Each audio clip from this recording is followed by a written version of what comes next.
Happy New Year and welcome back to Across the Nanoverse. In this video, I'll be sharing tips for navigating your career in the battery industry in 2025. But before we do that, if you remember, last year I made a video on tips for 2024. So I'd love to revisit those for a moment before we build on that for 2025, especially because there's certain trends in the battery industry that I think you could really use to your advantage. Tip number 1 from last year was work in an industry hotspot where the action is happening. At that time, funding was flooding the market, opening up a ton of new jobs in really interesting companies. Do you prefer the rapid disruption of a startup company or the slow, steady pace of electrification that's happening in a larger company? The third tip was to develop your skills in sustainable and equitable practices. Given that the battery industry is growing and just starting out, if we're building it from the beginning with sustainability and equity in mind, as well as having a more entrepreneurial mindset, we can really ensure the industry itself is sustainable, not just from an environmental perspective, but also from a business perspective. And the fourth tip had to do with, well, how are you going to learn those skills?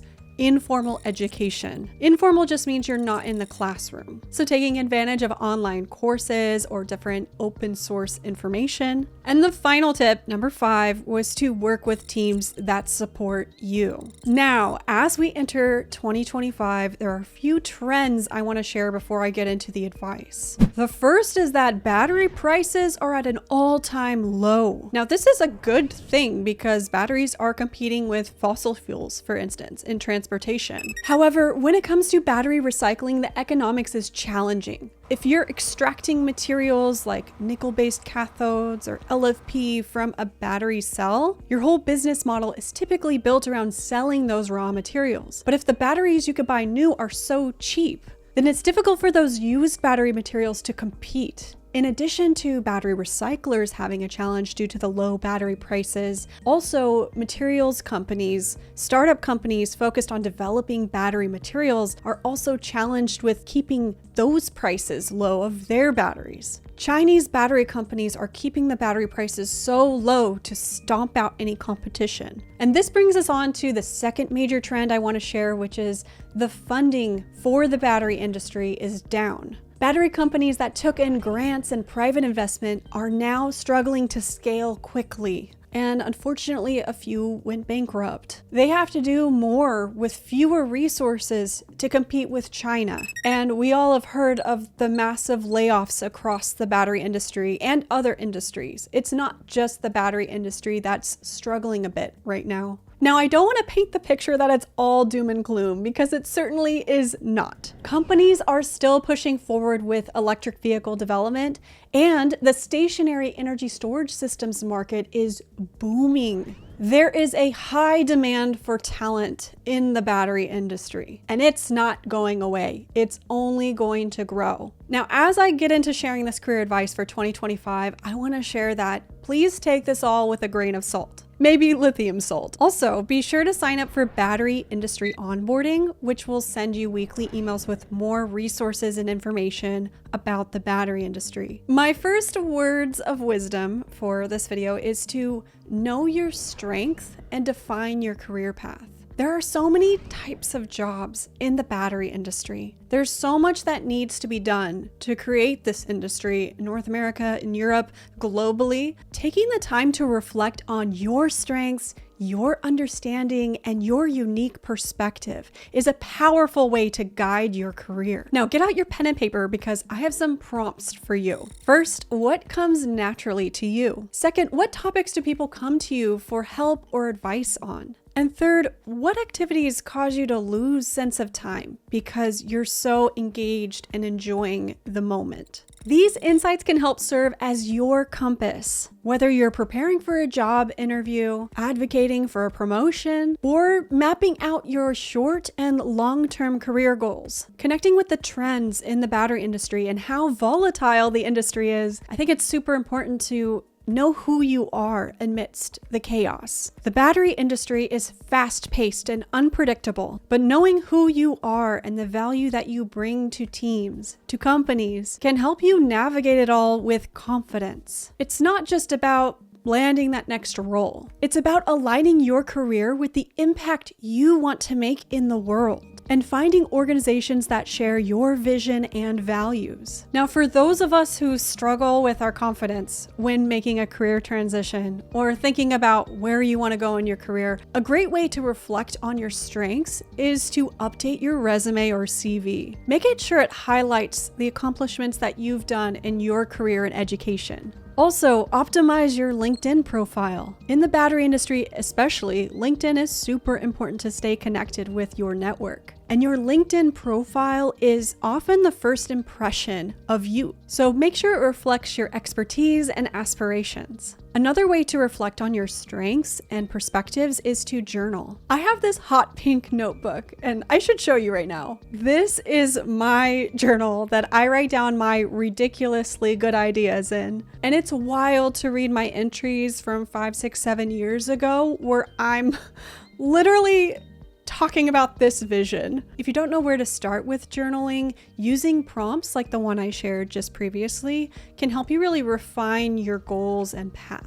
I also encourage you to crowdsource feedback. Talk to your friends and colleagues. Ask them what they feel like you're good at. Ask them what your strengths are, what value you bring to projects. They may notice strengths that you overlook or you just take for granted. And lastly, a way to boost your confidence is to reflect on past work. Think about your most recent project at work or at school and the value you added, the lessons you learned, and not just in terms of business outcomes, but think about the value you add in terms of who you are, the collaboration you brought, the innovation you brought. When you understand yourself and your strengths and what you're bringing to the battery industry, you can hold firm in that conviction despite the volatility, the fast-paced battery industry that we have, and make sure that you're building that meaningful, resilient, impactful career. Aligning your unique abilities with your goals and values will help you stand out in this field as well. Once you've identified your strengths, you want to connect with the right people to showcase them. Now, how do you get connected in the battery industry? How do you become a part of the battery community? Number 1, LinkedIn is a non-negotiable. If you're not active on LinkedIn or don't have a profile, it's time to start, even if you're a student. It is the go-to platform in this industry. It's an essential tool for networking, sharing insights, and staying visible.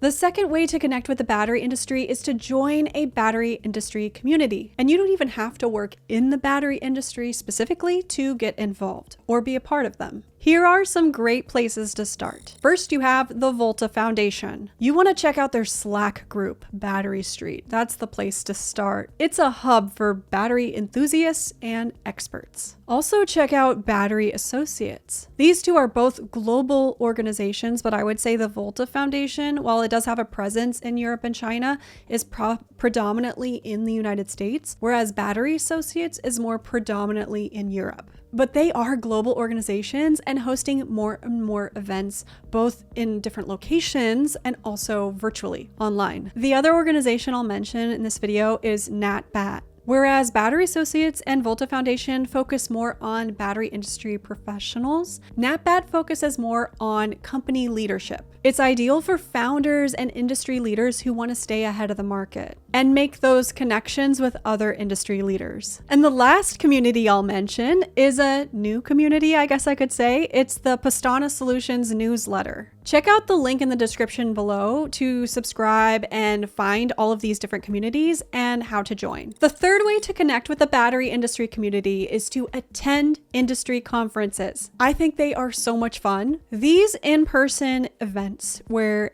everyone, almost everyone, gathers are invaluable for making those connections and learning about the latest advancements in the industry and technology. I would say for the conferences, if you're just going to attend one or two, check out the Battery Show in Detroit. They also have one in the South now. The International Battery Seminar in Florida, and the Advanced Automotive Battery Conference, which is now in Las Vegas, Nevada. Now, those specific battery conferences are in North America. That's where I live, but there are the equivalent of those in Europe and Asia. In addition to conferences, there are more and more organizations organizing meetups. Don't miss out on these opportunities to connect with professionals near you. And the fourth way to stay connected with battery industry colleagues is to schedule virtual calls. There's really no excuse these days to finding the time to meet somebody, no matter where they live in the world. These calls are great for keeping in touch with mentors and sponsors, keeping up with colleagues, and maintaining a strong professional network. I cannot overstate how important it is to network in the battery industry. The benefits are just too good to pass up. You'll discover job opportunities that aren't even formally posted. Or a company could even make up a job specifically for you if they want you to be on their team. You can gain insights into the market landscape. I love exchanging knowledge with other scientists and engineers who read scientific papers, and we can exchange that knowledge that's super niche. And I found it's truly incredible how many people want to collaborate in this industry. That can really elevate your career. So whether you're new to the battery industry or have been working in it for quite some time, be sure to stay connected with battery industry communities. It's not just about growing your network. It's about developing relationships with people and opening doors to opportunities that you never even knew existed. Now, speaking of opportunities, as you're connecting with people in the battery industry, as you're learning and exchanging information, considering where you are, where you want to go career-wise, based on my perspective, here are some emerging hotspots in the battery industry. The first is stationary energy storage. With an influx of federal funding and private investment, stationary energy storage is booming. We need stationary storage for not just manufacturing, EV charging, but also for all the AI, the data centers. They're a critical part of our electrical grid. This sector is evolving quickly, and if you're a part of it, can open up some really incredible opportunities. The second hot topic is fleet electrification and electric vehicles. The transition to electric fleets is super exciting for companies, especially with the promise of autonomous driving. Whether you're in design, testing, or manufacturing, this area remains a key focus area for growth. The third hot topic, and this one really excites me, is data. People are saying batteries are like a replacement for fossil fuels, right? And data is like oil. And so battery data, if you could even imagine, that is hot. Data is becoming more central to the battery industry. From analytics to real-time performance monitoring, data exists across the full battery value chain. And companies need skilled professionals to tackle battery data science problems and unlock the potential of better, faster insights. And the fourth, which I've actually separated from data, is artificial intelligence. AI is reshaping industries everywhere, and the battery industry is no exception. Generative AI tools like ChatGPT are already transforming the way that we do work. And this AI technology we have today is developing at such a rapid pace that we need people to keep their skills current with using this technology and using it to solve challenges in the battery industry. I really believe that staying current with AI skills is going to boost and skyrocket your career, similar to how learning software engineering did a few years ago. But to be honest, still software engineering gives you that boost. Now, there are many reasons why these areas are hot topics in the field and they're trending.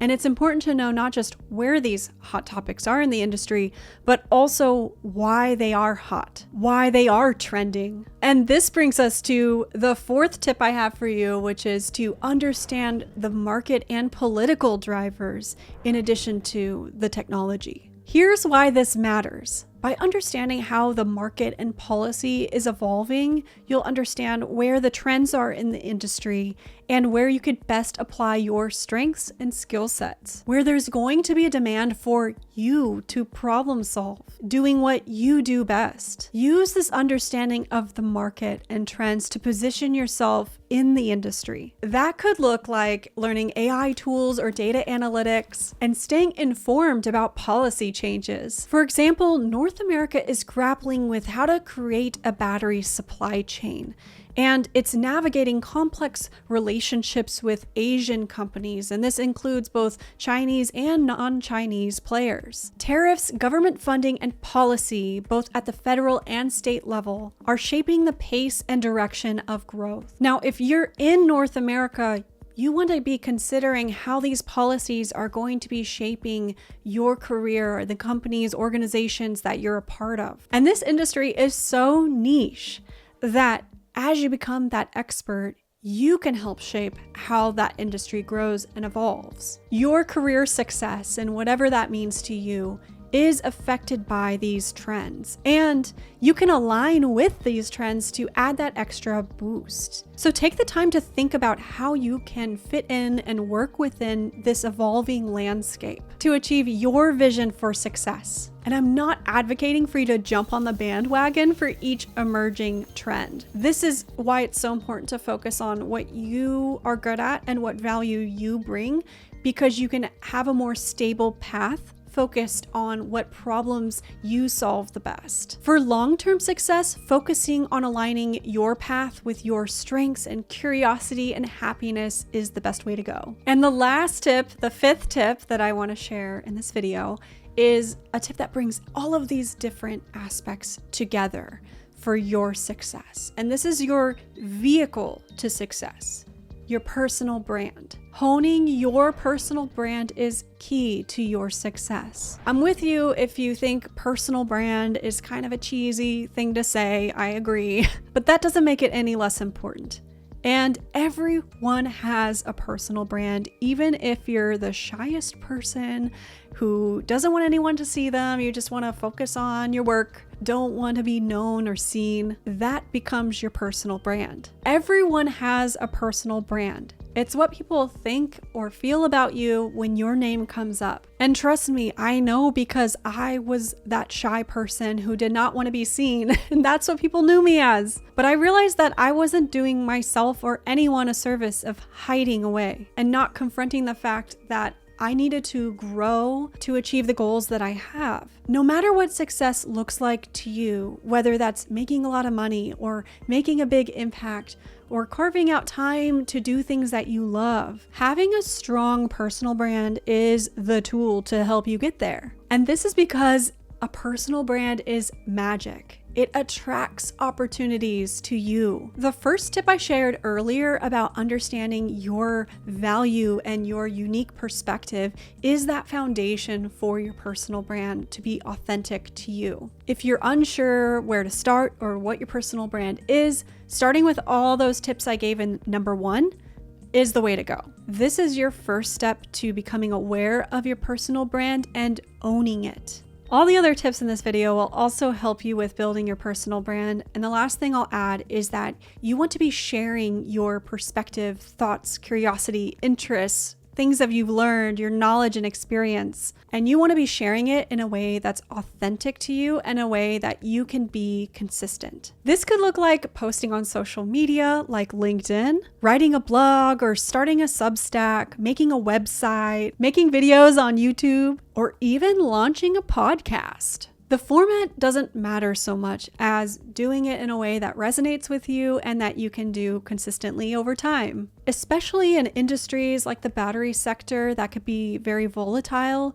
your value doesn't have to be. By developing and sharing your personal brand, you're making it easier for the right people and opportunities to find you. So, my challenge for you this year in 2025 is to be you and put yourself out there. Share your story, your expertise, your insights. You never know who's listening or watching or how it can shape your career. Well, that's a wrap on tips for 2025. And if you found some value in this, I appreciate it if you like and subscribe to my channel. I am so excited to come out with even more content in my new studio. Again, check out the links in the description below for more information and resources. Cheers to 2025. I wish you the best and all the things. Thanks for watching.